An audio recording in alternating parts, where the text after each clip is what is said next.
not on time, and way over budget. The dream of Honolulu's rail project to help alleviate traffic on Oahu seems more like a nightmare. A multitude of problems ranging from poor planning to defective parts continues to substantially raise the price tag and delay further construction.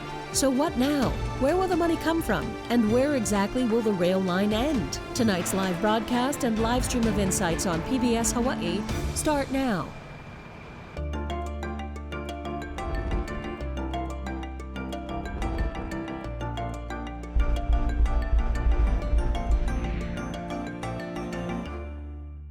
Aloha and welcome to Insights on PBS Hawaii. I'm Yunji Denise. Before construction started on Honolulu's elevated rail system 10 years ago, the city said it would be up and running from Kapolei to Ala Moana Center by 2020 at a cost of $5.2 billion. It is now 2021. About three-quarters of the route is built and expenses continue to balloon. The latest projections include a price tag of nearly $12.5 billion with the system fully operational by 2031. With new leadership in place, there are tough decisions to be made to get this project back on track. We look forward to your participation in tonight's show. You can email, call, or tweet your questions, and you'll find the live stream of this program at pbshawaii.org and on the PBS Hawaii Facebook page. Now to our guests. Joe Uno is on the Honolulu Authority for Rapid Transportation, or HART board. We want to emphasize that Mr. Uno will be voicing his professional and personal opinions tonight and is not representing or speaking on behalf of the entire board. Brandon Elefante was elected to the Honolulu City Council in 2014. He represents District 8, which includes Pearl Ridge, Waimalu, Pearl City, Waipio Gentry, and Waipahu. Marcel Honore is a reporter for civilbeat.org, primarily covering the rail project. He previously worked at the Honolulu Star-Advertiser, where he focused on transportation. And Panos Prevedoros is a professor of civil and environmental engineering at the University of Hawaii at Manoa. His area of specialty is transportation engineering, including traffic analysis and simulation and infrastructure sustainability. Now, before we start, we want to let our viewers know that PBS Hawaii invited Honolulu Mayor Rick Blangiardi and interim HART CEO Lori Kahikina to participate in tonight's panel. Both initially accepted our invitation to take part in the discussion tonight, but then later canceled their appearances due to, quote, unforeseen circumstances, unquote. We asked if they could send other representatives, but that invitation was declined. We do hope to have them on at a later date. Now let's begin, and let's start with you, Mr. Uno. From where you sit on the board, where is the project right now? We've seen these cost overruns continue to pile up. Can you tell us sort of the latest on where we are, both in terms of the rail line itself and the budget? Right. Well, thank you for the question. Right now, the airport guideway and stations contract ends right at Middle Street. So as soon as that's POW, that's the sort of the superstructure construction is going to be finished at that point. And we don't have any plans or contracts to go forward from there at this point. And that's what we're working on now with the Dillingham and like Lori said, explained about the Mauka shift, trying to find a route to minimize some costs and delays. And as you said, we're at 12 point something billion. And I wanted to point out that 12.5 billion, it includes about $1 billion of financing costs, but it's also what we call the P65, or it has a 65 percentile that it will come in at that number or below it. So there's a very good chance that if you go to a P90 or a P100, that the cost will go up. Maybe it could be 13.5 or $14 billion. If you want to get something that was a little bit more, that we were more assured of.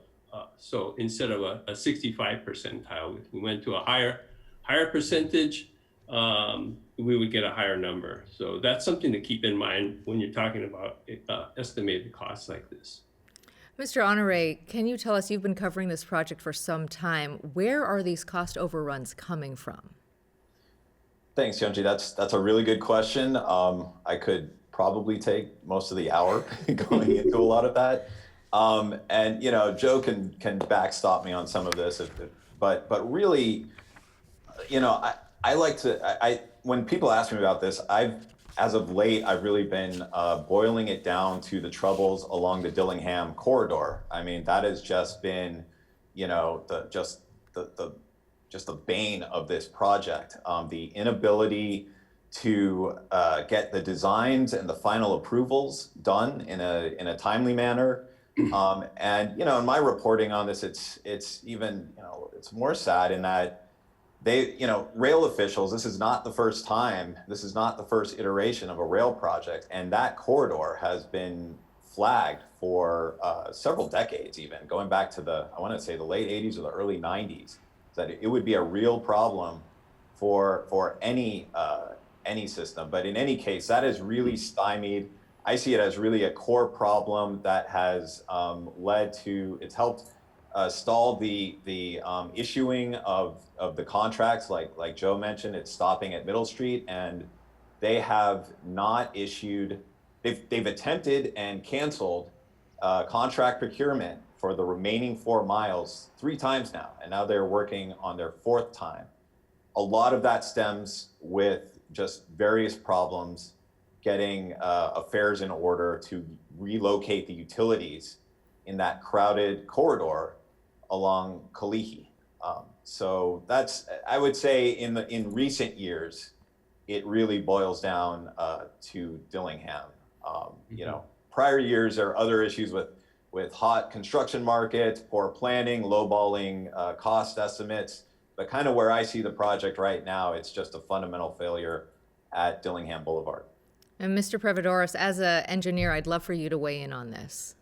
Yes, definitely. I think one of the key words of the whole process is mismanagement, mostly on the part of HART and the engineering and the staff that they had there. I was quite impressed when Kiewit was able to submit to deliver to our city the first 10 miles for $700 million. That was amazing. But later on, they came with a lot of disputes with HART that they were so complicated that eventually they walked out of town. They didn't want to bid to any other segments to do rail. The subsequent segment, only 4 miles around the airport, I think it came at a price of over $1.5 billion. Double the amount for less than half the length. And then, of course, we had the other 4 miles to go finally to Ala Moana that HART budgeted for roughly $1.6 billion, and none of the bids came any less than $2.3 billion. Basically, the various constructors don't want to deal with HART, and they are upping a lot of charges of uncertainty in order to do their parts. It's a very complicated system, but the root cause of the cost, in addition to any other wrongdoing that the DOJ might show, is mismanagement, and the mismanagement is pretty obvious.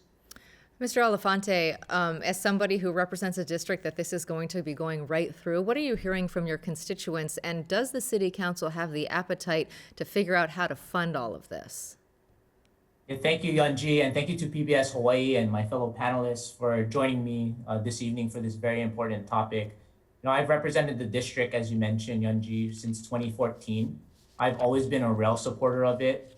My district has experienced so much construction and havoc coming through the corridor along Farrington Highway and Kamehameha Highway.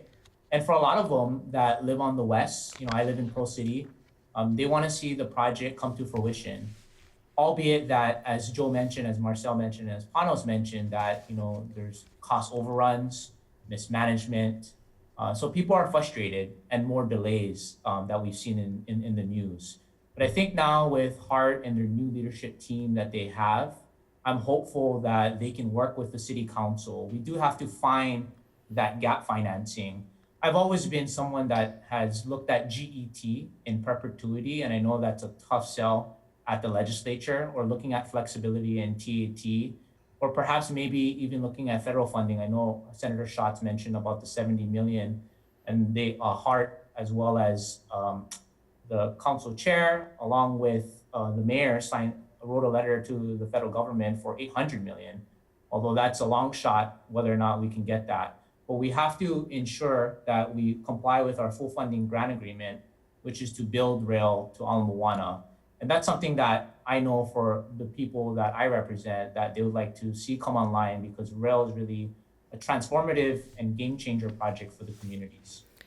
Well, to that end, I want to bring in the audience because these questions are already piling up, and there was one that was specific to you. Dennis in Makiki says, Councilman Elefante, aside from the federal commitment to reach Ala Moana, what is so important about reaching the shopping mall? What is your answer to Dennis tonight? Well, thank you, Dennis, for that question. And this has been long planned. It's part of has been in our EIS statement and long planning for many years, the 20 miles and 21 stations. For the residents living on the west side from Kapolei, coming into the corridor of Ala Moana. So we do have to deliver that. That's part of our full funding grant agreement. So it's important that we get there.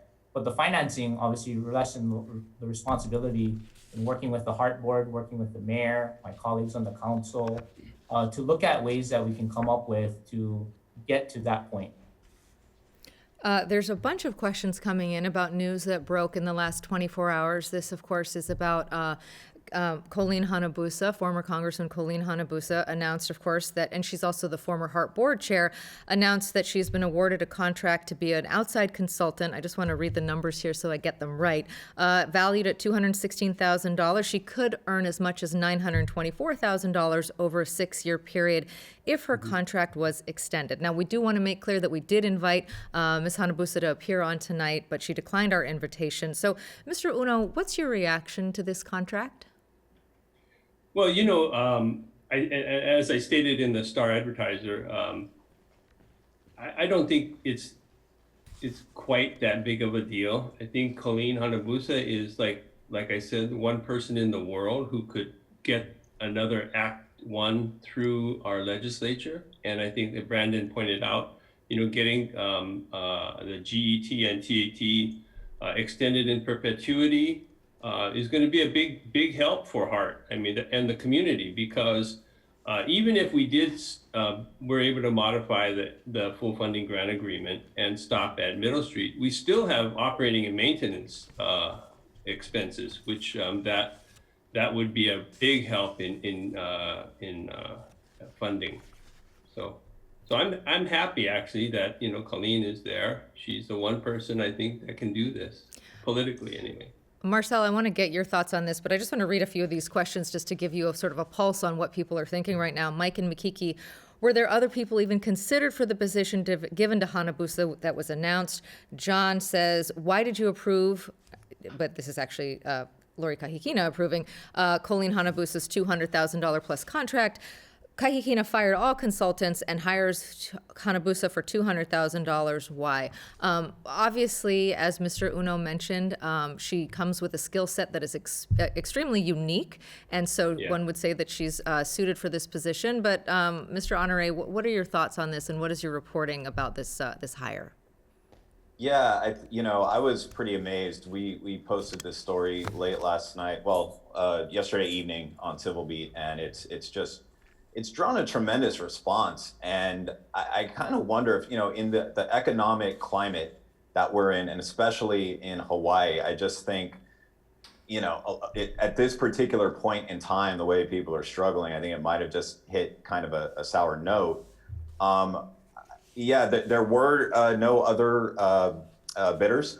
It was simply Colleen Hanabusa, and the contract language, as we laid out in the request for proposals, was very specific. It had very specific requirements and qualifications they were looking for in terms of somebody who'd been a lawyer for 20 years, somebody who had so much experience. I believe it was about 5 years experience on the state level with drafting policy and legislation, and ditto on the federal level. So as you can imagine, that was very narrowly scoped. And I think people do have a reason to kind of raise their eyebrows at how that happened. I mean, that said, I've gone through two rounds now where the city and HART have gone to the legislature seeking a bailout. And I can tell you, I mean, they were almost painful to watch as a reporter, watching, former Mayor Kirk Caldwell and, Dan Grabowskis at the time, who was the former CEO, and these guys. I mean, there was a really you could tell there was a fundamental, and it's been a very well documented rift between the former mayor and a lot of the legislative leaders there. And I particularly remember when on the second go around in 2017, it was Colleen Hanabusa, and I believe she was back in Congress, Representative Hanabusa, and Senator Schatz came in, and you could almost tell when they testified, it did seem to kind of put a lot of the legislators a bit more at ease. There just are these intangibles, right? The skill set that you're talking about, these relationships that are built that may seem arbitrary, but when you're talking about a project like this and these huge dollar amounts, to be able to kind of put people at ease, talk them off the ledge. I think that's a big reason why the board went with Lori Kahikina. She didn't have a lot of transportation experience, but the relationships that she had with the city council, it's kind of the same dynamic. Mr. Prevedoris, I see you wanting to weigh in on this.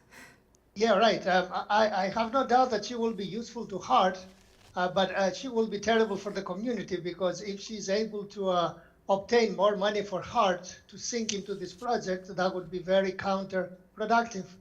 This is a project that we have to find a proper and suitable solution to stop it ASAP and not keep continuing and throwing billions of good money after bad money. That would be terrible policy. And, and now in pandemic times, all the ridership expectations are out the window. So hopefully we'll get to talk about this in the near future, because it's not going to pan out the amount of help we're expecting for traffic release and mobility, because people are not going to be riding that 300 people jammed into a train. It's not going to happen. Well, let's talk about that. Let's stay with you on this for a minute. Given your expertise in traffic management, what do you think the impact of this project will actually be on alleviating some of that traffic that we see, especially in pre-pandemic times? Yes, and actually directly I wanted to refer to Mr. Elefante, who correctly says that his constituents are expecting relief. But if he and his constituents have read the EIS when it was presented in 2008, it clearly said that in the future conditions with the rail in effect, any trip pair between Pearl City and Ala Moana will be more advantageous to do by bus and car than by the rail. So it will only work in terms of speeding travel time for a minority of the population. So as a mobility project, it's not a problem. Everything I looked about it was a loser since 2008 that I ran for mayor. But those were the good news. Now we're facing calamities. Of course, we already discussed the financial calamity.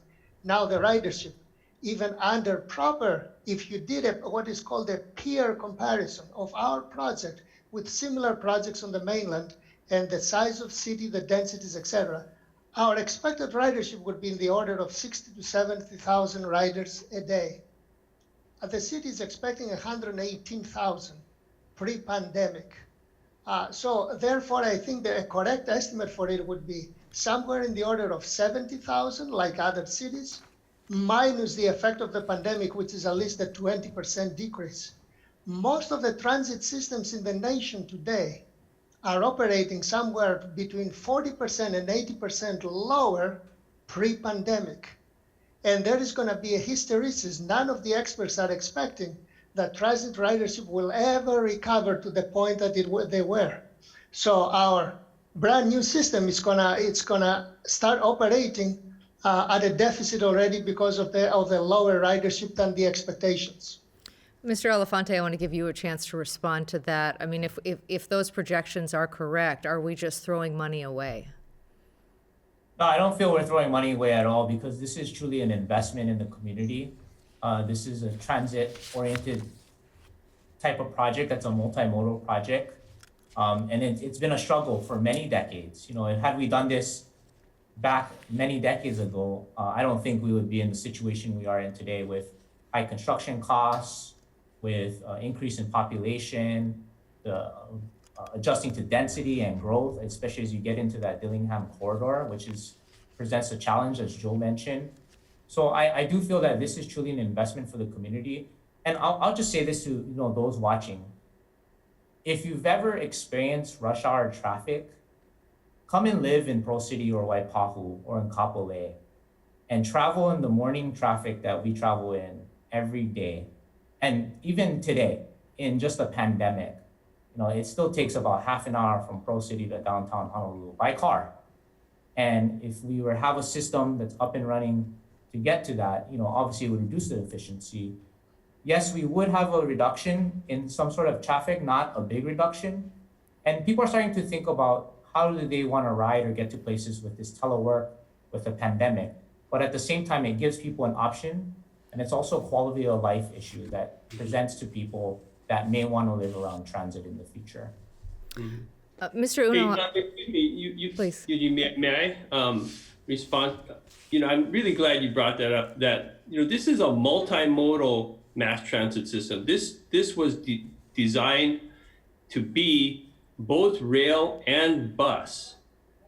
I think right now there's an opportune time to look at the Lagoon Drive station, which is already written in our recovery plan that we presented to the Federal Transportation Authority. The Lagoon Drive station, if it was used as a transit hub, you could get on the train, like you say, Brandon, in Waipahu, Pro City, Aiea, and travel all the way to Lagoon Drive and get on an express bus that would have a dedicated lane to downtown and Ala Moana and Waikiki. So you could get on a bus that could go to Chinatown, downtown, Kaka'ako, Ala Moana, and Waikiki, and also the University of Hawaii. So, I believe that if you use an express bus from that Lagoon station, that really will get you into downtown with one transfer in just about the same amount of time. And I'm going to have to work with Professor Pravaderos on that kind of projection. But I believe that the time is not going to be significantly less. And I really think, you say that this is an investment in our future, but in my mind, and with all due respect, the opportunity costs that we're going to lose by going into debt, $3.5 to $4 billion. That's the kind of things that the city won't have the resiliency to pay fire, ambulance, and police properly. We won't be able to have the resilience to solve our homeless problem. And the big one is to pay down some of those unfunded liabilities that we keep on kicking down the road every year. So I would say that a better investment would be to stop at Middle Street, use the Lagoon Drive station, and hopefully get more buses and a robust station. I want to bring in Mr. Honore on this. The idea of ending at Middle Street was a big topic during the Honolulu mayor's race. There was a lot of the focus on all of the debates was really about this question. Of course, there is the federal agreements that we've signed. How would this actually work if the city did, or the Heart Board, Lori Kahikina, whomever is the person who actually makes that final call, if they make the final call to end at Middle Street, as far as your reporting goes, what happens? Well, I hate to say, kind of hedge on that, but we are not 100% sure what happens with that. It seems like, I think what the city and what Hart generally fear would happen is that the project would forfeit its remaining $744 million. And in a worst case scenario, the FTA would require a full payback of the $1.55 billion. In other words, the $800 million and change, I forget the exact number, but basically how much we've spent, which is just over half of that $1.55 billion. So I think that the key question there is would they basically just cut us off at 800 and something million, or would they demand a full refund? There's not a huge amount of precedence on that. There was, and I know the Hart Board was actually talking about this behind in executive session. They were talking about the FFGA, their obligations, that it's all on the city. But one of the details that actually kind of leaked out, not in any improper, scandalous way, but there was mention after the executive session about New Jersey And this is the project that then Governor Chris Christie had canceled. And I believe the FTA requested a fraction back, but not all of it. Right. So that's all to say that we maybe also throwing in there, there's a lot of reporting. You know, the FTA keeps, they kind of keep their cards close to their chest, but what does get out is that, you know, that agency is not happy with Honolulu. They're kind of fed up with Honolulu. I've heard, you know, former board members talking about how they just, you know, hold it up as just kind of the worst struggle right now in a mega project that they're dealing with. So you kind of also might want to factor in, you know, again, these intangibles and I don't know, it's those are the possibilities, those are the options. And should they stop at Middle Street? I mean, we would just have to wait and see. Mr. Uno, is that a risk worth taking? I really believe so. So you talk about that New Jersey case. That was a Republican presidential hopeful Governor Chris Christie in opposing the Obama administration at the time. They owed $271 million for a project that they canceled. So the project didn't even go forward. It's not like ours where we have 75% of it built. And so Chris Christie was able to settle for paying back 90 million of the 271 million. So 1/3 of the 271 million, which means he kept 180 million, or it's 2/3 of that money. If you did that in Hawaii or in Honolulu with the rail right now, the $800 million that we have already spent, if we were sued and settled just like a Republican governor would have settled, we would be paying back 271 million. And I ask you, wouldn't that be a better deal? This is kitchen table economics. This is, Brandon, this is the people in your district, kitchen table economics. Do you pay back $271 million to keep you from going into debt by $3.5 billion? I mean, that's basic kitchen table economics. And I can't make those numbers work, Brandon.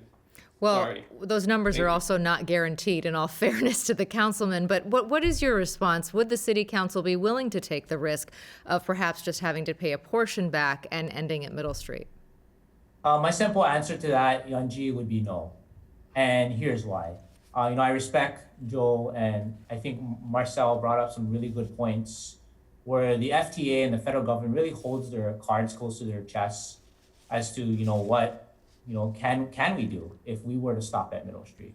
I've never been a believer in stopping in Middle Street. I've always believed that we had to build a full 20 miles, 21 stations. As I speculate in the full funding grant agreement, that is what we have to comply with. Now, understanding that, you know, costs have gone up, but let me just make this point here, is that even if we were to stop at Middle Street, here's in a situation like New Jersey with former Governor Chris Christie, think about cost delays, think about lawsuits and all that piling up, and then having to have a contractor tear down the rail system. Then what did we plan for decades? We would just plan really for nothing. And as someone that's, you know, has been born and raised here, this is something that is a transformative project for our community that I care about, that will benefit future generations.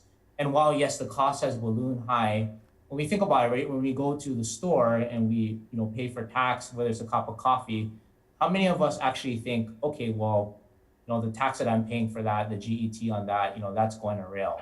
You know, we all contribute, residents and visitors alike, to that, but we do have to get to point B and make sure that we finish that. But that decision is going to rest in Joe and his fellow colleagues on the board, you know, how they go forward. But it's important that the FTA, they're a clear partner in this. And so we're in this together along with the city as well as our state colleagues. Mr. Brandon, Providoris, Joe, go ahead. I'm sorry, Yunji. So there are three things there, Brandon, that I'd like to clarify. Number one is that it's been made clear that the city council is actually the signatory to the full funding grant agreement and not HART. So the actual people that make the decision and sign the paper for the city and county, on the behalf of city and county, is the city council and the mayor. The other thing is, you might have missed my point about a multimodal mass transit system. I'm not in favor of tearing anything down, Brandon. I want to utilize every mile and every station that we've already built. I think we have a really good opportunity to do that. And number three, you mentioned delays. You know, there's going to be 10 years from now, a decade from when we plan on finishing. Again, that's a P65 plan on finishing in 2031. A 65% chance that that's the date. You know, I don't know if you've been paying attention. The third decade of this 21st century is going to be one of the most transformative decades in my life, and definitely in your life and the lives of the people of the city and county of Honolulu and the world. There are some transformative, disruptive technologies right now that are converging, and things like autonomous driving and autonomous vehicles, artificial intelligence, and a number of other disruptive technologies that I think, you know, by the time 10 years goes by, this is going to be like standing on the Ala Moana station, if you get your wish, and you're going to be holding a Motorola brick phone. I don't know if you're probably too young to remember those, but that was the first. I remember those. Yeah. So you know what I mean? I mean, the technology is going. I mean, it is moving fast. It's moving at an exponential rate. And I think, you know, I think it's really wise for us to stop and consider that, and to consider, again, I'm going to repeat, the opportunity cost that we would lose if we go into debt for $3.5 to $4 billion to finish this to Ala Moana.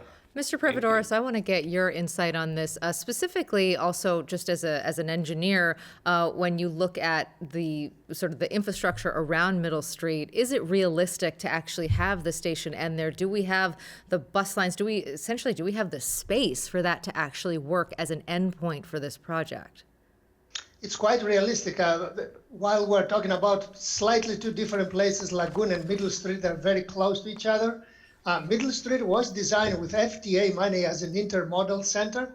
So if we were to give a slight turn to the train and bring it on top of the existing intermodal center, it's a win-win-win. We have rail, we have bus, and we have paratransit right there. We can have intelligent electric buses taking people everywhere they need to go. So, and actually this is a winning location for FTA, because it's not really stopping it, it's really enabling it to control the costs and still provide the ridership and the service that people were expecting. We need to make a lemonade out of the lemons that we were dealt. I mean, there is absolutely nothing transformative in the rail rather than taking us back to 19th century. There is no way that young people will find transformative a steel-on-steel clackety-clack that barely goes to 50 miles an hour. It's incredible. I mean, and it doesn't even belong anywhere aesthetically or even in our transportation system, and in the situation we have with all our folks working second and third jobs and needing a car to go between them, etc. A train that goes ping pong between 16 or 20 stations does very little, and that's not my opinion. The EIS says that. At the time the EIS was conducted on Oahu, we were making 4 million trips a day. Even if you believe the city, 118,000 of them will be on rail, which is exactly what? 2 drops in the bucket instead of 1. So let's stop talking about transformations and opportunities and all. This is a complete loser from day one. I agree that at least some people, like Joe Uno and perhaps a few more, are thinking about salvaging and making something that will work and will stop the bleeding. Enabling this system with an extra $3.4 billion, and remember, I mean, Joe is explaining it, I hope you folks understand. P65 means 65% probability. There is another 35% probability that the project will go higher. In fact, I can provide you with documentation of 2009 that the FTA had ranked this project as having 10% probability of having a cost of $10.5 billion or more. back in 2009. FTA knew that this project is very difficult to construct in an island community, and their prediction came true. They have been a partner in this. Therefore, I agree that with Marcel that we don't have the clear answer how they are going to deal with it, but I doubt it that since they provided all this information from the early years of the system can become very expensive to construct, they will come back and say, give us the money back. They themselves said that they could cost $10 billion. Now, if we say we stop, they say, okay, you stop, but you are incompetent and we want your money back, although we had told you that this will cost over $10 billion. No, their own documentation will help us, if we had to sue them, to not return a dime. Mr. Honore, I want to move on to some just physical problems with the train itself. Lori Kahikina announced not too long ago that there are some issues with the wheels and the tracks. Can you tell us about some of just the physical problems that we're seeing with this system before we even have any trains running on it? Yeah, I got to say, this one was pretty jarring. I've covered a few of the defects and some of the glitches that have happened along the way. But this seems to be a fundamental issue. We're talking about driverless trains, would be the first, major driverless system and the like. But the fundamental, the problems that have just been springing up are very basic. It's basically about how the steel wheels fit on the track. There were, I think it's about a difference of half of an inch the width where the wheels are slightly too narrow, where they kind of jut out and fit onto the track. So at certain junctures, the crossings, which are called frogs in the industry, and so these are several points. Joe can correct me if I'm wrong, but I think it's like 5 or 6 points on the west side where the train has to actually kind of turn and curve on these crossings. The wheels are not operating correctly. There's issues with wear and tear based on this slight difference in the width for how wide the wheels have to fit over the rails. You're talking about fundamental issues of wheels, steel wheels fitting on train tracks, which has to give anybody pause. I mean, we're hearing a debate about the validity of going on to Middle Street, but I think, of going on to Ala Moana, but just that this issue has cropped up on such a basic level is a little disconcerting. And one of the things that HART has been trying to do for years, they've been racing to try and get at least some limited operation along the first 10 miles. We're all talking right now. Nobody can say 100% how this would be received and what the ridership ultimately would be, as we all kind of talk about this, and very good points, but what HART and the city, if they really want to try and kind of turn the public perception and really start to get people thinking about rail differently, instead of all of these issues and these stories I have to write about, all the latest snafus, they need to get people on the train to at least try it out, see how it would work. And that, they've been trying that for years. They were on the cusp of doing it. They had announced last year before the pandemic that by the end of 2020, it was going to be operational, and people are going to finally encounter and experience and understand what the possibilities would be, down the road several years, presumably when they complete the full 20 miles. Now this fundamental problem has put them back, at least what HART is reporting and Lori Kahikina is reporting. This could be another year delay on getting those interim service operations going, which, again, just from the standpoint of trying to get people comfortable with rail, understanding it as something that is more than just this giant kind of money pit, right? It's a really bad situation, to be honest. Mr. Privadoros, how difficult is this problem to fix? A complete replacement. There is nothing else we can fix there with tools. I believe the total number of frogs is somewhere 70 or 80, and they need to be replaced with something that fits the spec of the wheels of the train. I think it would be more expensive to try to retrofit the trains. I think they need to do brand new equipment on the track. and that will be both expensive and time consuming. So unfortunately, because of that, the trains cannot go at 50 miles an hour at any point. Therefore, there's going to be a delay until these are fixed. Mr. Uno, as far as the board, or in your position, what you've been able to see, and again, we know that you're not speaking on behalf of the entire board, but of course you are privy to a lot more information than most of us. Whose fault is this, and who's going to pay to fix it? Well, I wish it was that easy to extend blame, but I'm sure this is going to be a long, drawn-out process. I think that Lori was very confident in her assessment that the contract language, the specifications that were written, clearly delineated that Hitachi was responsible for fitting the car and the train onto the track, and apparently that doesn't seem to have been done properly. So from what I've heard, and I think Lori said this publicly, that we believe that the fault is with the Hitachi. And Mr. Elefante, I'd imagine that, on the city council, seeing this come in, you're trying to boost confidence in this project. As the other panelists have mentioned, there's been this sort of push to get people actually on these trains in some capacity. Just tell us your reaction to that news. Well, I was very alarmed by that and surprised on the frogs, and particularly because, it was the first that I've heard of it when an interim director, Kahikina, brought it to the attention to the general public and before the city council.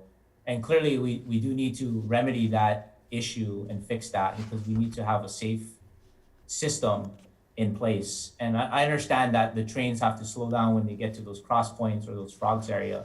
And we don't want to jeopardize people that get on transit to not feel safe. We want to make sure that the project is safe, that people can feel comfortable, where you can build confidence in people to ride the system.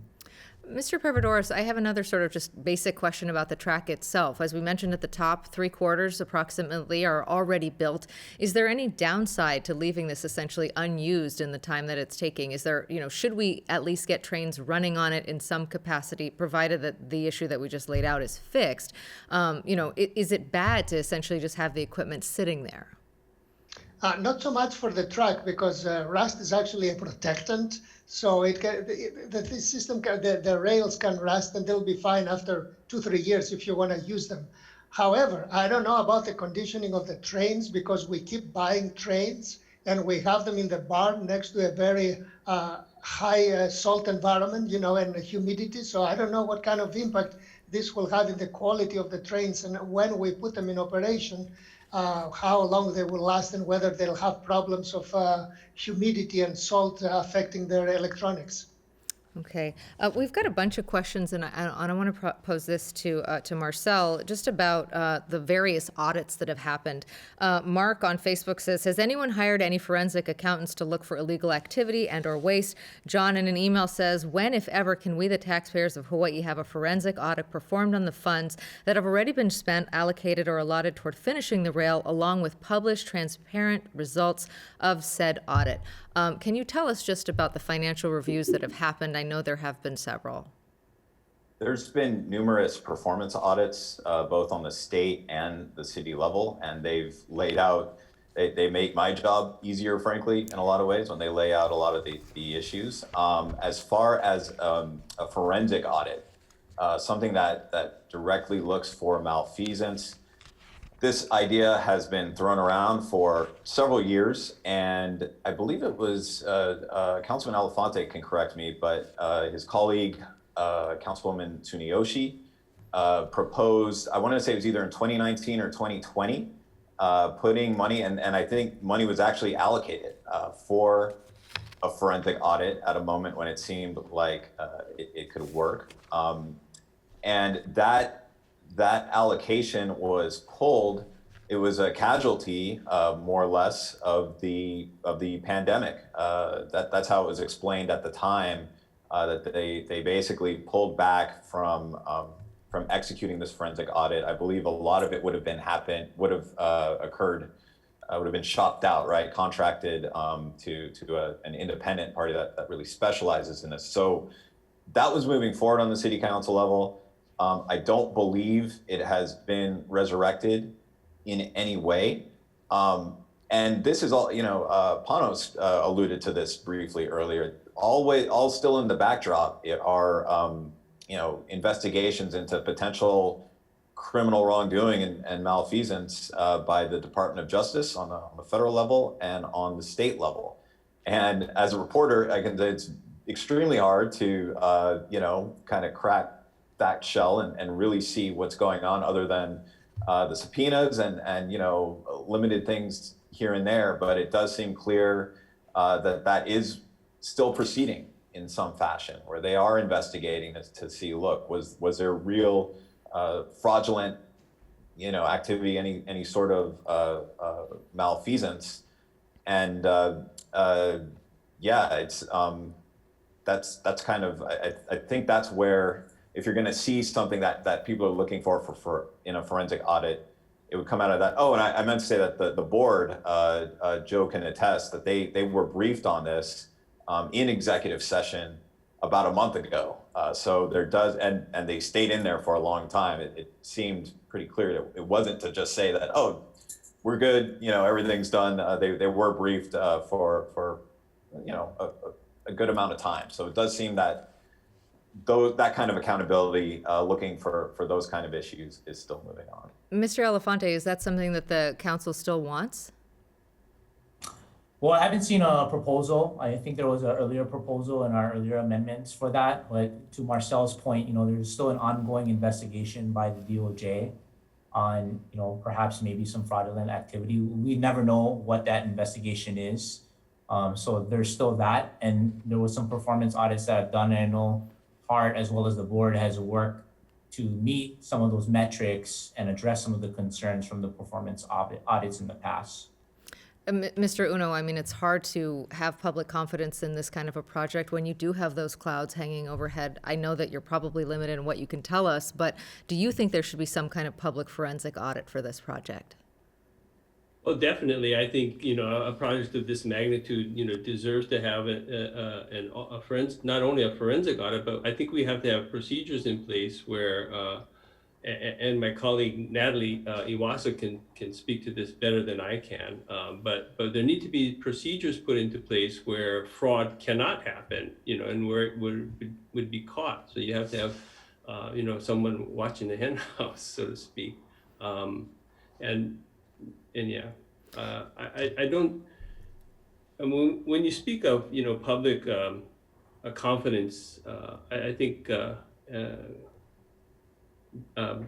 Councilman Elefante, you and I represent institutions, public institutions, you at the City Council and myself at HART. And, recently Marcel's organization did a poll, and 80% of the people in that who responded to that poll could not respond positively to the comment or the statements that the government, including HART, I think, to a big degree, are honest or transparent or are working in their best interest. And I think that you and I, as as stewards of the public trust and the public money, I think we have to take a very big lesson from that kind of poll. 80% is a huge number that don't believe in the institutions that you and I represent. And I feel a real heavy weight from that realization. So thank you to Marcel's,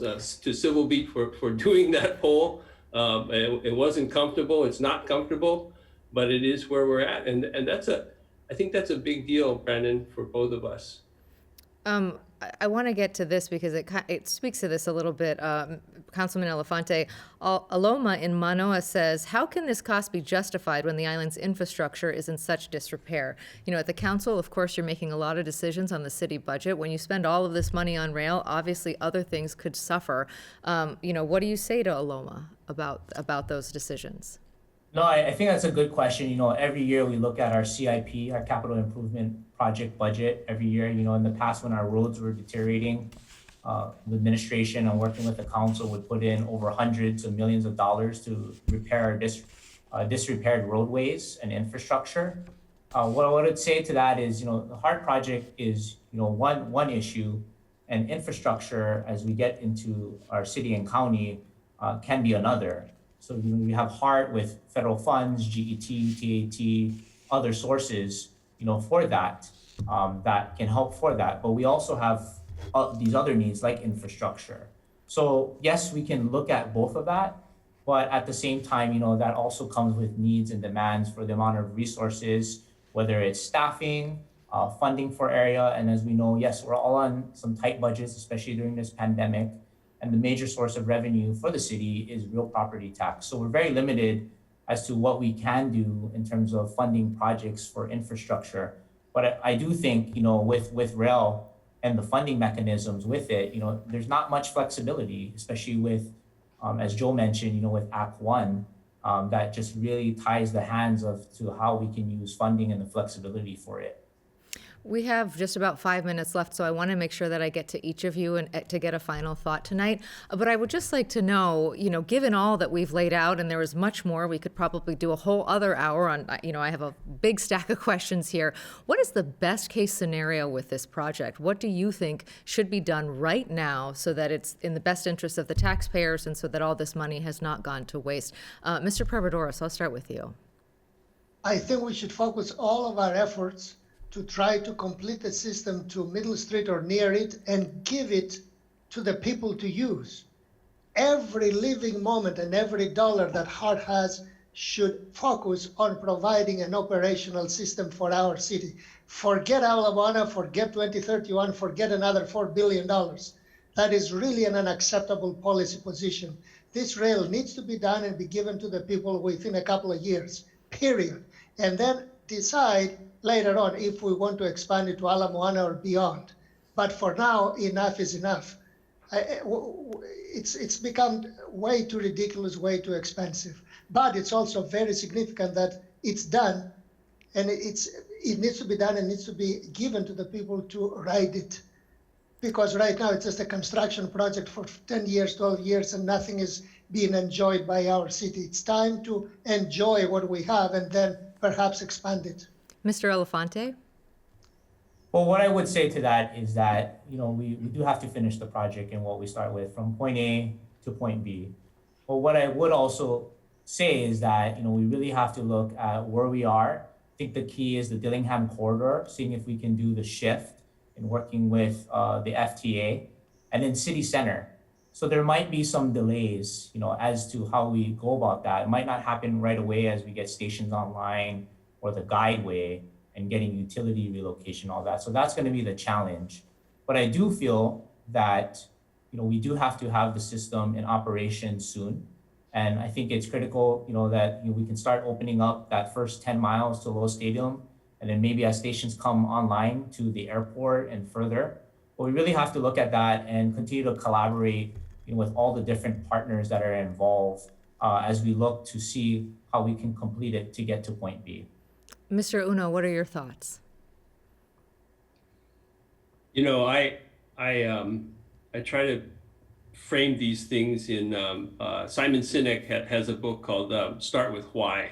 And I believe that's a really good way to start. And for me, HART represents the why is to provide a multimodal mass transit system that works and is affordable. And I think if we change some of our viewpoints to that and recognize that is why we exist, to provide a system that works within the funding that we have, I think that will help solve our problems. This Lagoon Drive station has been studied. Like I said, it is part of the recovery plan that we're operating under at this moment. The Lagoon Drive station has been identified as a good place to stop and to have people get off and on the train and off and onto buses. So I think that we have a real good opportunity. And again, I'm going to just mention that opportunity cost. I think that's a big deal. I really do. Going into debt for another $3.5 to $4 billion is going to rob us of the resilience and the opportunity to do better things for the whole of our city. in the future. And Thank Mr. you. Honore, we just have about 30 seconds left. Without asking you to editorialize, how do you think we flip that 80% in the other direction? I'm sorry, the 80% of, The poll. of the trust. Yeah, I just wanted to make a quick point. We're hearing a lot of great ideas on all sides of this, and maybe to what you're saying, we need more of a cost benefit analysis. I know Joe Uno might kind of shrug at that, but from my vantage point, you're hearing all these different ideas. You have kind of the Panoses on one end and the Councilman Elefantes on the other end. We need from UH or some sort of economic cost benefit analysis to give people a clear picture at this $12.4 billion cost. Okay, and we have to leave it there. Thank you so much. Mahalo to all of you for joining us tonight. Of course, we do thank our guest, HART Board Member Joe Uno, Honolulu City Councilman Brandon Elefante, Marcel Honore from civilbeat.org, and Civil Engineer Panos Prevadoros. Next week on Insights, the Hawaii Legislature just wrapped up a session like no other. We'll hear from state lawmakers and community watchdogs to go over what exactly they did and how it will benefit Hawaii residents. Please do join us then. I'm Yunji Denise for Insights on PBS Hawaii. Aloha.